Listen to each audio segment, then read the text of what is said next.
జీవరాశిలో ఎత్తావు కదయ్యా. ఇప్పుడు నువ్వు ఎత్తేది గొప్ప అదృష్ట జన్మ మానవుడిగా.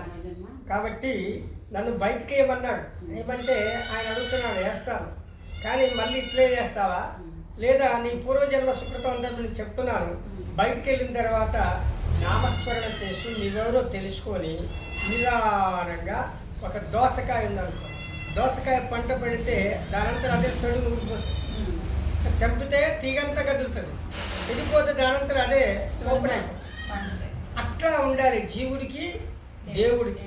జీవుడు దేవుడైపోవాలి, జీవుడే దేవుడైపోవాలి. అంటే ఆ యొక్క దోసకాయ ఎలా అయితే ఉందో తీగ నుంచి వేరైపోయినట్టుగా సత్సంగంలో నీవు బ్రహ్మమైపోవాలి అని చెప్తే అప్పుడు మాయ మంత్రసాని వచ్చి ఆ పిండాన్ని తీసేస్తుంది.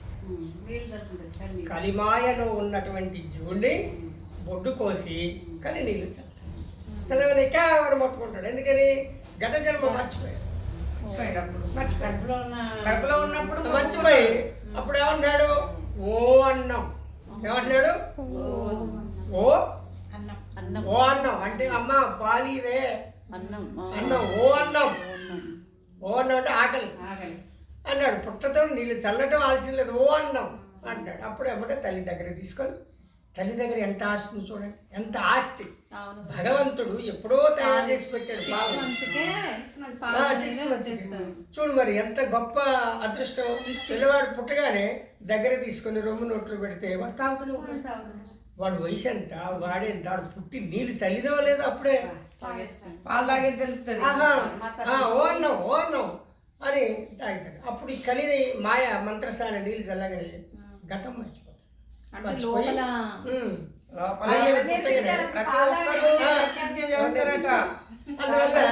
మరి కలిని చల్లగానే ఆ మాయ అంతా కూడా కప్పబడి కలిమాయ మట్టి కప్పబడినప్పుడు తల్లి మాయగానే ఉంది, తండ్రి మాయగానే ఉన్నాడు, ప్రపంచం అంతా మాయగానే ఉంది. పుట్టినవాడు జ్ఞానంతో వచ్చాడు కానీ నీళ్ళు చల్లగానే వీడు మాయ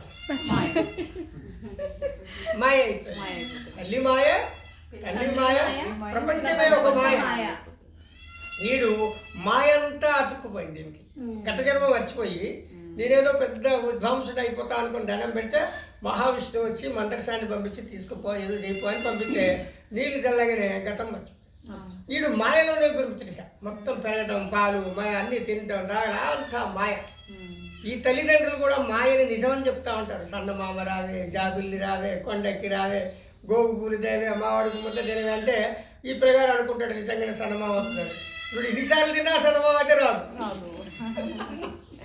అట్లా భ్రమపడుతూ దాన్ని పిల్లవాడిని పెద్ద చేస్తారు. మాయలో పడి మాయతోనే చేస్తూ ఉంటారు. అప్పుడు బాల్యంబు యవనంబు కౌమార దిశలో ఏదో ఒక జన్మలో పూర్వజన్మ సుకృత వాసన తగులుతుంది. తగిలితే 12 ఏళ్ళు లేదా 25 ఏళ్ళు లేదా 30 ఏళ్ళు లేదా 35, 40, 50, 60, 80, 90 ఏళ్ళకు కూడా ఉపదేశం తీసుకుంటాడు. అప్పుడు జ్ఞానం వస్తుంది. 90 ఏళ్ళకి ఉపదేశం తీసుకుంటాడు. ఎందుకని అక్కడ ఇడిచిపెట్టండి దీన్ని. గత జన్మలో 90 ఏళ్ళ వరకు ఉండి 90 ఏళ్ళ వరకు సేవ చేసి గురువే నేను, నేనే గురువు అనుకొని దగ్గరికి వచ్చిన తర్వాత బాంధవ్యాలు చిక్కులో పడిపోయి ఈ 97 సంవత్సరాలు వృద్ధి చేయాల్సిన టయానికి, శరీరం విడిచిపెట్టాల్సిన టయానికి బంధువులతో కలిసి చనిపోతాడు.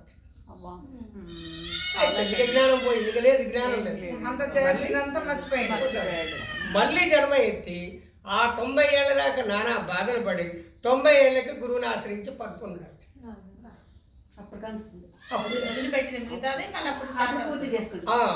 ఇప్పుడు ఈ కళ్యాణి, సదా, ఈ అమ్మాయి వీళ్ళంతా కూడా ఆ వయసులో చేసి వదిలేశారు. అందువల్ల ఇప్పుడు ఈ వయసులో అందుకున్నారు. మళ్ళీ ఇది సాధన.